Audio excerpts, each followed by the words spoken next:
여러분 안녕하십니까? 오늘 드디어 26과 같이 공부하게 되겠습니다. 26과와 27과는 구약과 신약의 사이를 공부하게 됩니다. 그러니까 이제 지난 시간으로 우리가 구약을 다 끝냈고요.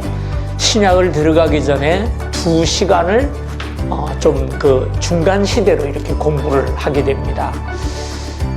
그래서 여러분이 공부는 수료하는 과정이 아니고 여러분이 성경 읽는데 도움을 주는 과정이라 그렇게 말씀을 드렸어요. 그래서 이 한과 한과 넘어가면서 거기에 해당되는 성경을 꼭 읽으셔야 됩니다. 그래야 공부가 효과가 있어요. 그래서 지금 이제 한 2주 정도는 신약에 아직 안 들어가니까 2주 동안에 밀린 구약 좀 읽으시길 바랍니다.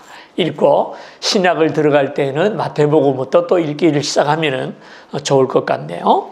오늘은 26과 중간시대라 이렇게 말을 했죠. 중간시대라 이렇게 했는데요. 그 옆에 보면은 괄호 열고 침묵의 400년이라고 하는 내용이 있어요. 역사를 이렇게 하나의 선으로 표시한다면 구약과 신약이 있고요. 여기가 예수님이 오신 곳이라면은 구약의 제일 마지막 책이 말라기입니다. 말라기. 그래서 말라기가 활동한 말라기서가 기록되고 예수님이 오시기까지 약 400년. 이 400년 동안에는 어떤 성경의 기록도 나타나지 아니하고 또 어떤 선지자가 있었다라는 말도 성경에는 기록되어 있지 않습니다. 그래서 이 기간을 가리켜서 침묵의 400년이라 이렇게 말을 하는데요. 이 기간 동안에 어떤 일이 있었나 한번 보십시다. 유대인들이 포로로 끌려가고요. 그 다음에 70년 후에 귀환을 하죠. 귀환을 할 때 1차, 2차, 3차로 나눠졌다 그랬죠. 1차에는 스룹바벨, 그 다음에 2차는 에스라, 그 다음에 3차가 느헤미야죠. 스룹바벨이 돌아와서 한 일은 성전 건축, 무너진 성전을 다시 이렇게 세우고 약 21년에 걸쳐서 성전을 건축했고, 에스라는 그 후에 돌아와서 신앙을 재정비합니다. 어떻게 보면은 스룹바벨이 건물로 된 성전을 지었다면 에스라는 돌아와서 심령 성전을 지었다 그렇게 말할 수 있겠고요.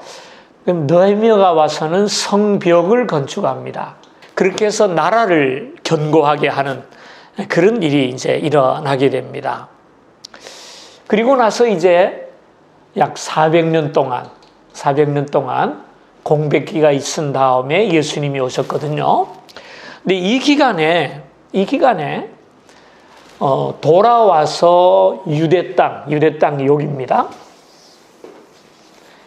요 지역에 살고 있는 사람이 있고, 그 다음에 이스라엘이 멸망을 할 때, 유다가 멸망을 할 때, 이제 여기가 바벨론입니다. 바벨론 지역이긴데, 이리로 포로로 끌려갔지 않습니까? 끌려갔다가 다시 돌아왔는데, 돌아온 사람, 그 다음에 이 끌려간 사람 말고, 이리로 피난 가는 사람들도 많아요. 유다가 멸망을 당할 때, 전 세계로 피난을 갔어요. 그래서 흩어진 사람들보다는 바벨론에도 있고요. 돌아온 사람 수가 더 작습니다. 그러니까 더 많은 유다인이 디아스포라라 그러는데요. 흩어져 가지고 전 세계에 나뉘어져서 살게 되었고, 바벨론에 포로로 끌려갔던 사람들은 다시 고국에 돌아와서 나라를 세우죠. 물론 그 나라는 페르시아의 속국이었습니다만은요.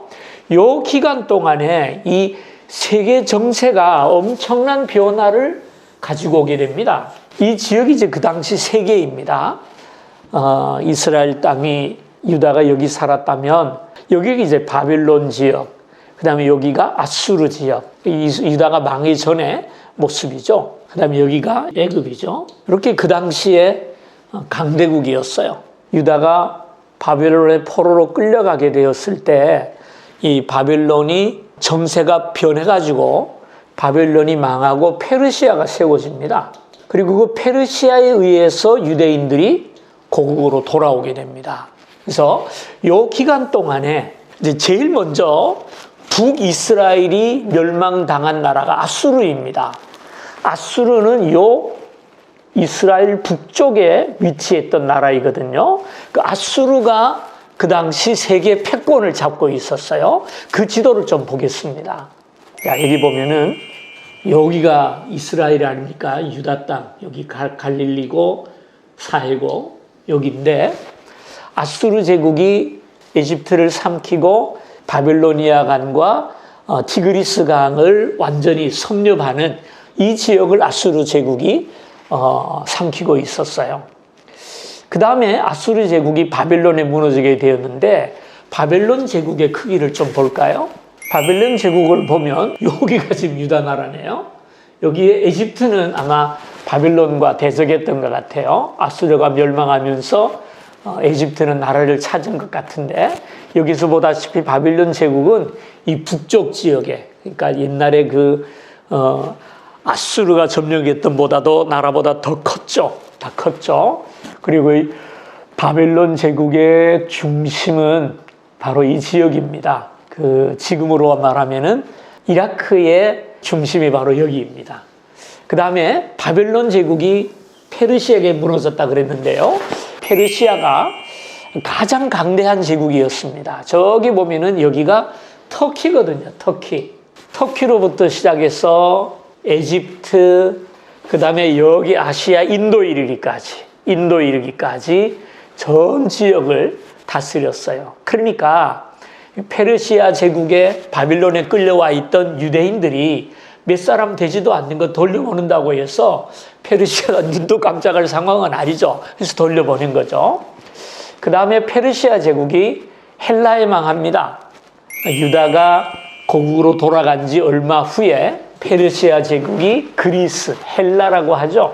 알렉산더 대왕에 의해서 알렉산더는 20살에 전쟁을 시작해가지고 30살에 이 제국을 이루었어요. 그리고 그만 이 땅을 떠났죠. 참 불꽃처럼 산 사람입니다. 이 헬라 제국의 이 영토가 엄청나죠. 그죠? 그리고 이 헬라의 알렉산더가 죽은 이후에 자기가 통치하는 나라를 넷으로 나누어요.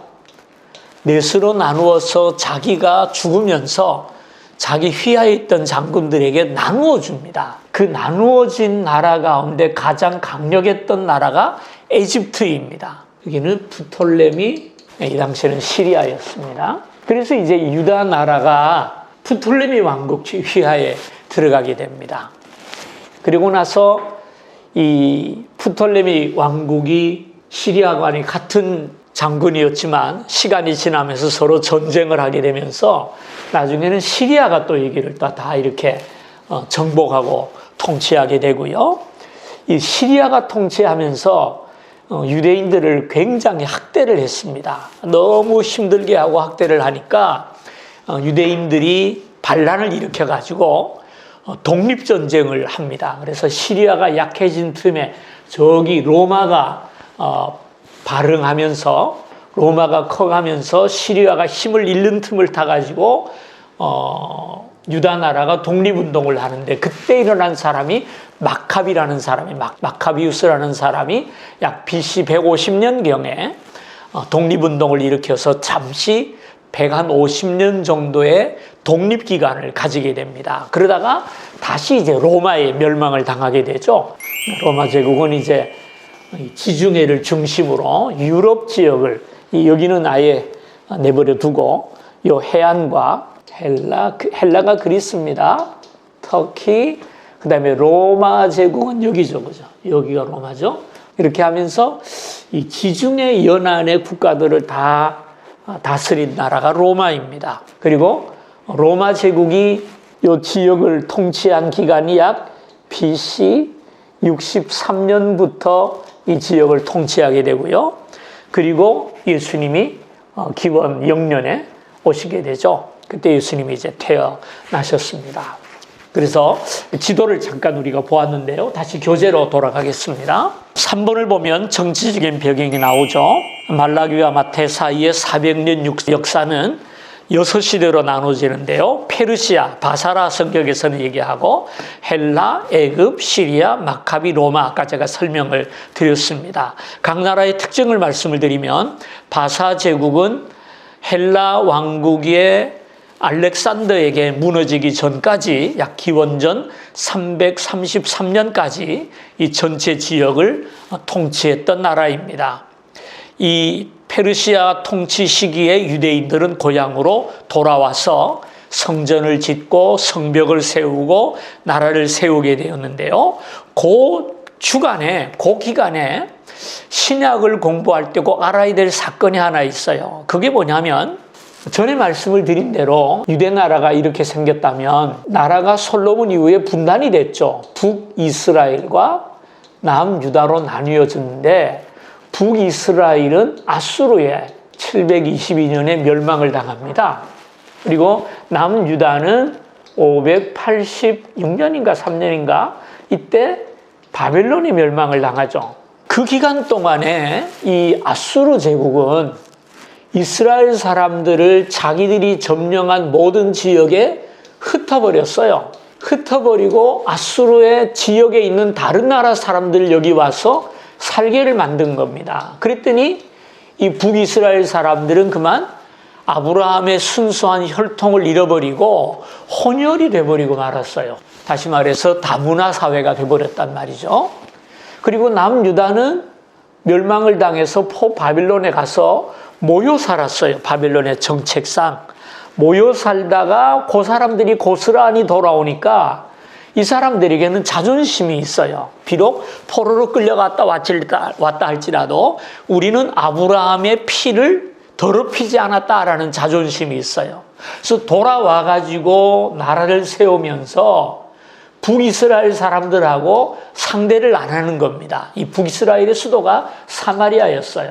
그래서 이스라엘 사람들이 유대인들이 돌아와서 성전을 지을 때 또 성벽을 쌓을 때 이 사람들이 우리도 같이 하자라고 얘기를 했는데 상대를 안 했어요. 너희들은 피를 더럽혔기 때문에 우리와 함께 할 수 없다. 그리고 그들을 배척합니다. 그때로부터 사마리아 사람과 유대인 사이에게는 갈등이 생기게 된 거죠. 이것이 이제 예수님 시대까지 오는 겁니다. 그래서 어느 정도냐 하면 이 예수님 당시에는 지도가 조금 달라져 가지고요. 3도로 나눠 있었어요. 유다와 사마리아와 그 다음에 갈릴리 지역으로 나눠져 있었어요.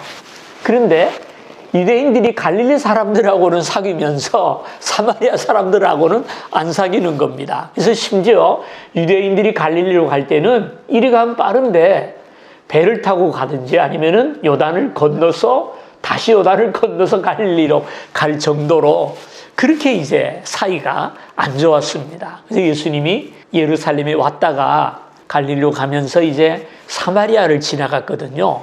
수가라는 성에 들어가서 목이 말라 우물개에 앉았는데 어떤 여자가 물 길러 봤잖아요. 그래서 물 좀 달라 그랬더니 하는 말이 당신은 유대인이면서 왜 사마리아 사람이 나에게 물을 달라 하느냐. 그리고 그 여인도 예수님을 배척하는 이야기가 나오는 것을 보게 됩니다. 아무튼 이 페르시아에서 돌아온 이 시기에 사마리아 사람들과 유대인 간에 갈등이 생겼다라는 것을 기억하고요. 두 번째로 헬라 통치 시절은 20세 알렉산더가 왕이 되어서 정복전쟁을 시작하고 10년 동안의 세계 지도를 바꿔놨어요. 참 대단한 분이죠. 근데 아까 말씀을 드린 대로 30살에 그만 죽으면서 나라가 넷으로 나누어지게 되고요. 그 넷으로 나뉘어진 가운데 유다 나라는 애굽의 통치를 받게 됩니다. 프톨레미 왕국이라 이렇게 말을 하는데요.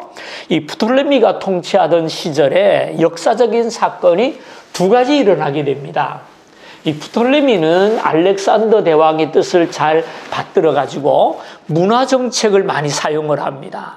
그래서 지금 에티오피아 지역에 있는 알렉산더 도시에다가 도서관을 크게 만들고 전 세계 책들을 다 수집해 가지고 거기다 모아놨어요. 유대인의 성경도 갖다 모아 놓으면서 그 성경을 번역을 시킵니다. 그 번역을 시킨 것이 바로 70인경이라는 겁니다. 예수님 당시에 유대인들이 사용하던 성경이 바로 70인경을 사용을 했어요. 그리고 그 과정 속에서 애굽과 시리아가 계속 갈등을 하게 됩니다. 그러다가 애굽의 통치가 끝이 나고 시리아가 유대인들의 사는 지역을 점령하게 됩니다.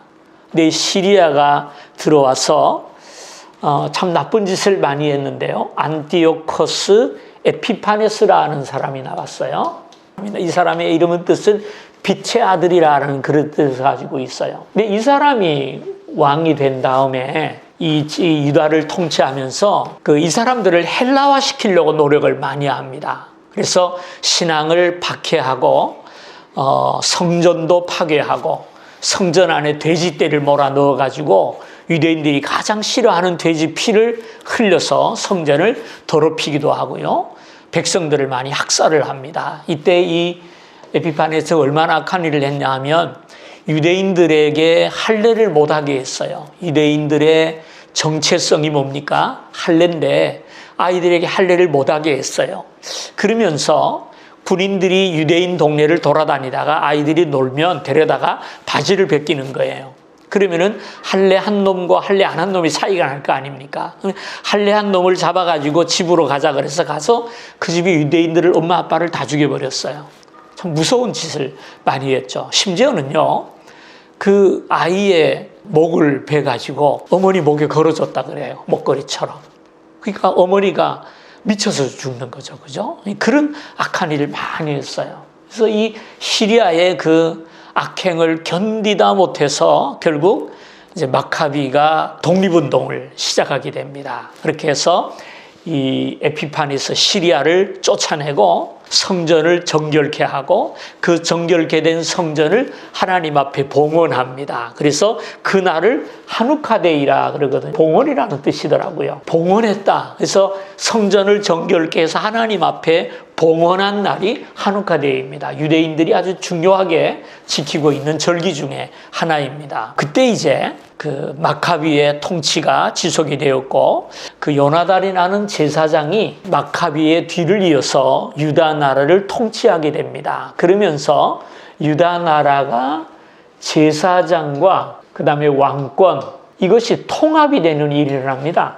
원래 구약에 보면은 이건 엄밀하게 나눠져 있었거든요. 제사장은 영적인 일, 제사에 대한 관여를 하고 왕은 나라를 통치하는 일을 했는데 이 시대에 와가지고 마카비 이후에 그 요나단이 지도자가 되면서 민정권과 성지권을 한꺼번에 통합하면서 나라를 통치하게 됩니다. 그러고 나서 이제 이 마카비라고 하는 그 독립국가가 이제 로마의 멸망을 당하게 됩니다. BC 63년에 로마의 멸망을 당해요. 그래서 로마의 한 지방이 되게 되었죠. 여기 보면은 안디바라는 사람이 나오는데 제가 이 사람이 누군지를 앞만 찾아봐도 모르겠어요. 제가 알고 있는 상식으로는 이 유다 나라가 로마의 멸망을 당하게 될 때 그 당시에 이 팔레스틴 지역에 부유한 사람이 하나 있었어요. 그 사람이 누구냐면 헤롯이라는 사람인데 헤롯이라는 사람이 발이 넓고 로마에도 인맥이 많은 사람이라 그래요. 이 사람이 잽싸게 로마로 건너가 가지고 로마 황제로부터 이 지역의 분봉왕으로 임명을 받게 됩니다. 돈 주고 산 거죠. 그렇게 해서 헤롯이 유다 나라의 왕으로 취임을 하게 됩니다. 그래서 유다 나라에는 예수님 당시에 세 가지 권력기관이 같이 있었어요. 하나는 로마의 총독부가 있었고 그 다음에 헤롯 왕이 있었고요. 그 다음에 제사장들과 사두개인들이 중심된 70인 공의회가 있었어요. 예수님 당시에 세상이 굉장히 복잡합니다. 그래서 총독이 전체적인 권한을 가지고 있으면서도 왕권도 인정해 주면서도 공의회도 인정을 해줬어요. 이건 어떻게 보면은 그 유대인들의 자치기관이죠. 자치기관인데 이것도 인정해줘요. 그래서 예수님 당시에 보면 이 세 권력이 함께 이제 어울리는 것을 보게 되고요.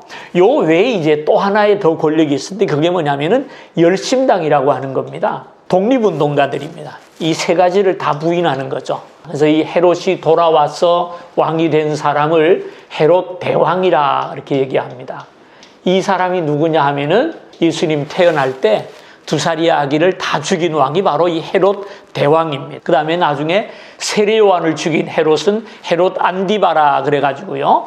헤롯의 2세죠. 그래서 정치적인 배경을 이제까지 제가 말씀을 드렸어요. 굉장히 혼란한 기간이었다라는 것을 기억하시면 좋겠고요. 그로 말미암아 신약 시대에 많은 영향을 주었다라는 것도 기억하시면 되겠습니다. 그 다음에 10번입니다. 400년 동안의 종교적인 배경을 좀 보십시다. 이 기간에 여러 가지 계급이 생겨났어요. 어떤 계급이 생겨났냐면 서기관이 있고요. 그 다음에 바리새인이 있었고요. 그 다음에 사두개인들이 있었고요. 그 세 계급이 그 당시에 생겨나게 됩니다. 뭐 당이라고 할 수도 있고 요즘 말로 하면 하나의 세력입니다. 그래서 이 서기관들은 하나님의 말씀인 성경을 해석하고 그 말씀을 가르치는 일을 하고 있었던 하나의 어떤 공적인 직함입니다. 이 사람. 그러나 이 바리새인과 서기관은 공적인 지위를 가진 것이 아니라 하나의 자기 나름대로의 파벌을 이루고 있었습니다. 그 다음에 또 하나는 회당이라는 것이 생겨나게 되었고요. 그 다음에 사내드린이라고 하는 공의회가 생겼어요. 이게 70명으로 구성되어 있습니다. 회당은 뭐냐 하면 유대인들이 포로로 끌려가 있을 때 바벨론에는 성전이 없어요. 유대인들은 성전에서만 제사를 드리게 돼 있어요. 율법을 보게 되면. 근데 성전이 없으니까 그래도 모일 수는 있어야 되잖아요. 그래서 그들이 만든 것이 우리처럼 마을회관을 만들고 거기 안식일마다 모여서 예배를 드리고 또 그 다음에 아이들을 가르치기 위해서요. 이 회당에서 이루어졌던 예배의식이 나중에 신약교회에 많은 영향을 미치게 되기도 합니다. 그 다음에 70인 사내들인 공의회는 민의회죠. 민의회. 그리고 바벨론 포로 시절부터 시작해서 회당을 통해서 장로들의 유전이라는 것이 생겼어요. 유전이라고 하는 말이 이게 나중에 BC 2세기에 기록이 돼가지고 탈무드가 되죠. 탈무드가 되는데요.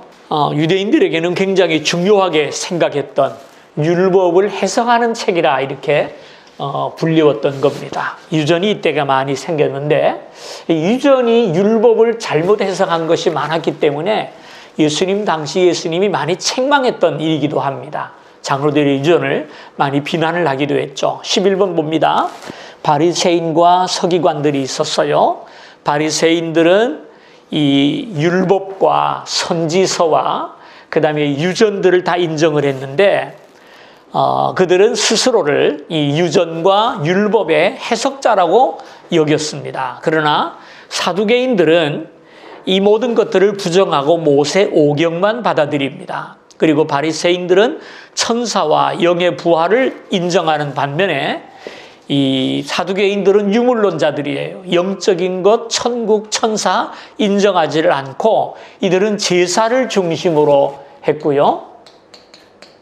제사와 성전 중심으로 신앙생활을 했고 바리새인들은 말씀 중심으로 신앙생활을 했다. 그런 좀 차이가 있습니다. 서기관들은 누구냐? 서기관들은 성경을 해석하고 보호하며 가르치는 새로운 계급이라 그랬어요. 국가적으로도 그들의 위치가 정해져 있고 사람들에게도 존경을 받았지만 이들이 나중에는 예수님께 책망을 받은 것이 그 어떤 가지고 있는 권세를 이용해서 외식하고 타락하는 모습들. 그래서 나중에 보면은 성전에서 장사를 시킴으로써 요즘 말로 월세를 받는 사람들이 이런 사람들이었죠. 그래서 이 서기관, 바리새인, 사두개인 이 사람들이 그 당시에 예수님 당시에 그 국민들을 휘어잡고 있었고 예수님과 제자들을 핍박하기도 했죠. 그다음 회당 나왔습니다. 13번. 구약에는 회당이라는 말이 없었으니까 신약에 회당이 많이 나오게 되는데 그 이유는 포로 기간 중에 만들어졌기 때문입니다. 성전이 없었기 때문에 성경을 읽고 또 가르치기 위한 장소로서 이 회당이 일어나게 되었어요. 근데 이 회당은 바벨론에만 있었던 것이 아니라 나중에 신약 시대에 보면은요, 전 세계 유대인의 회당이 다 있었어요. 그래서 사도 바울은 전도하러 가면은 먼저 회당을 찾아갑니다. 왜? 거기 가면은 유대인들이 모여 있었고 유대인들에게 복음을 전할 수 있었기 때문이죠. 그래서 성경을 보면 이 사도들이 온 세계로 복음을 전하러 가기 전에 하나님께서 준비시킨 것이 세 가지가 있어요. 첫째는 뭐냐면은 로마의 정치 질서.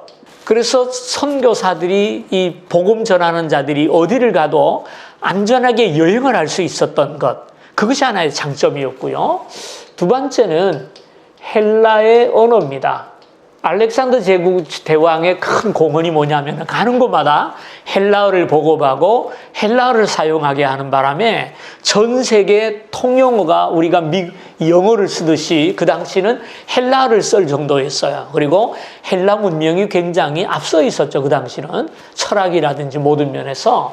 그래서 이 헬라 언어로 다 통일을 했기 때문에 바울은 어디를 가더라도 헬라 말로 혹은 로마 말로 설교하면 다 알아들은 것이죠. 그 다음에 세 번째가 회당이에요. 어디를 가도 유대인들의 회당이 있었기 때문에 그들을 중심으로 복음을 전하고 교회를 세워가는 것을 우리가 보게 됩니다. 그래서 이 회당은 회당장이라고 있긴 있었지만 그 사람이 어떤 고난을 가지고 있는 것이 아니라 여기 본문에 보면은 성직자적이 아니고 회중적이라 그랬는데 무슨 말이냐면 어떤 성직자가 따로 있는 것이 아니라 회원들이 의논을 통해서 회당을 운영해 갔다라는 것을 이야기하는 것이고요. 여기에서 이제 회당에 사용하는 예배 순서라든지 예배 의식, 그 다음에 직분, 장로라든지 감독이라든지 이런 것들이 다 회당의 조직에 있었던 직분이 교회 안으로 들어오게 된 겁니다. 그러니까 회당이 신약교회에 미친 영향이 굉장히 크다라는 것을 보게 됩니다. 14번째, 사내들인을 보십시다.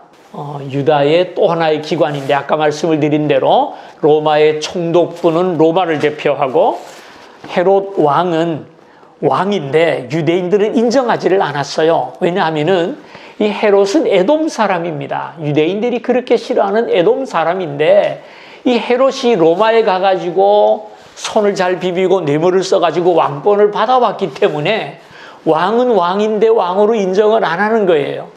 그래서 헤롯 대왕이 한 게 뭐냐 하면은 유대인들의 환심을 살려고 성전을 지어줬어요. 헤롯 성전이라 그래요. 예수님 당시에 짓고 있었어요. 그 성전 46년인가 걸쳐서 성전을 지었는데요. 예수님 당시에 성전을 짓고 있었어요. 예수님이 예루살렘에 올라갔더니 그런 건물을 세상에서 처음 본 거예요, 제자들이. 그래서 와, 예수님 굉장하자고 예수님께 자랑을 했더니 예수님 말씀이 이 성전 헐어버려라. 내가 3일 만에 다시 지을 거다. 그럼 이게 뭘 얘기하는 겁니까? 주님의 나라는 성전을 중심에 하는 것이 아니라 하나님의 말씀을 중심으로 세워지는 나라예요. 그 우리에게 힌트를 주는 것인데요. 예수님 말씀대로 이 46년 동안 지은 것인데 7년 지나서 무너져 버렸어요. 7년인가 밖에 못 지나갔어요. 13년이던가 내가 잘 기억이 안 나는데요. 확신을 제가 못 하겠습니다. 그래서 이 사내들인 공의회는요, 인원 비례가 제사장 24명, 그 다음에 백성의 장로들 24명, 그 다음에 서기관 22명, 그래서 합하면 70명인데 여기는 71명이라고 되어 있는데 한 명은 누군지를 모르겠어요. 저도 70명을 알고 있습니다. 사내들인 공의회라 이렇게 불러서 여기에서 백성들의 종교적인 문제 또 재판까지도 다 이루어집니다. 물론 로마의 총독부가 재판을 하지만 그 전에 먼저 종교재판을 이들에게 이름해 줬기 때문에 여기서 종교재판을 열어서 그들이 나라의 모든 일을 이루어 나갔어요. 그러나 사람을 죽이는 권한은 없었기 때문에 예수님을 십자가에 못 박으려고 누굽니까? 그 빌라도 총독을 찾아가 가지고 동의를 얻었죠. 예? 그것이 이제 성경에 나와 있는 내용입니다. 사내들인 공의회에서 예수님을 십자가에 못 박기로 결정을 했죠. 근데 그 결정이 불법입니다. 왜 불법이냐? 70인 공의회는 모이는 장소가 정해져 있어요. 공회당에서 모여야 됩니다. 근데 공회당에서 모이지 않고 제사장 집에서 모였어요. 가야바라고 하는 제사장, 그 당시에 대제사장 집에서 모였고, 또 이 공회는 항상 해가 떠 있을 때 모여야 돼요. 그러니까 낮에 모여야 됩니다. 근데 이들은 밤중에 예수님을 십자가에 못 박기로 결정하고 아침에 이제 빌라도를 찾아갔죠. 이것만으로도 불법입니다. 이런 내용들은 뭐 요세푸스의 11, 12, 13권의 책과 마카비에서 1, 2권을 참고해보라 그랬는데 서점에 가면 읽긴 있습니다만은요. 요세푸스는 유대인의 역사가입니다. 이분의 책이 너무 장대하기 때문에 이거 읽으시라고 제가 권하고 싶은 마음은 없고요. 이 마카비에서 1권, 2권은 두 권의 외경이라고 있는데요. 이거는 성경 외의 책이다. 그래서 외경이라고 부르는데 꼭 읽어볼 필요는 없으리라고 생각을 합니다. 오늘 여기까지 공부하고 마치겠습니다. 다음 주 뵙겠습니다.